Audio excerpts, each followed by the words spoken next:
армысыздар ма құрметті көрермендер. Бүгінгі біздің тақырыбымыз көшпелі өзбектер мемлекеті.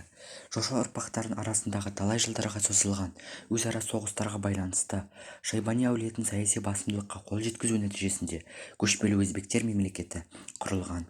Бұл мемлекет әдебиеттерде Әбілқайыр хандығы, өзбек хандығы деп те аталады. 1428 жылы Ақ Орданың ханы Барақтың өлімінен соң Қыпшақ, Найман, Моңғол, Қарлық, Қоңырат және де тағы басқа тайпалық бірлестіктердің көмек беріп қолдауымен Әбілқайыр таққа отырады.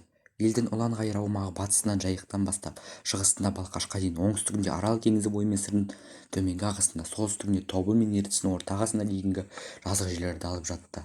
Хандықтың алғашында астанасы Тюмендегі Тура қаласы болып белгіленген, кейін 1446 жылы сығанақ шаһары болды. Хандық құрамы этникалық жағынан біркелкі болмады. Ол Маңғыт, Қоңырат, Үйсін, Найман, Қосшы тағы да басқалардан құралған болатын. Әбілқайыр хандығын ішкі және сыртқы мемлекеттік істерге аталық диуан, жоғары қызинақ, наиб, әмір, шакир, жасауыл, мехман, даруға, худай, мубашир масқақтарын тигізген ықпалы зор болды. Хандық құрамына енген ясы, отырар, сығанақ, үзкент тағы да басқа қалалар қолөнер мен сауда-саттық, егіншілік, дәстүрлі мал шаруашылығы өсіріп дамыды. Ашылық, тағар, соғым, зекет сияқты салық түрлері болды.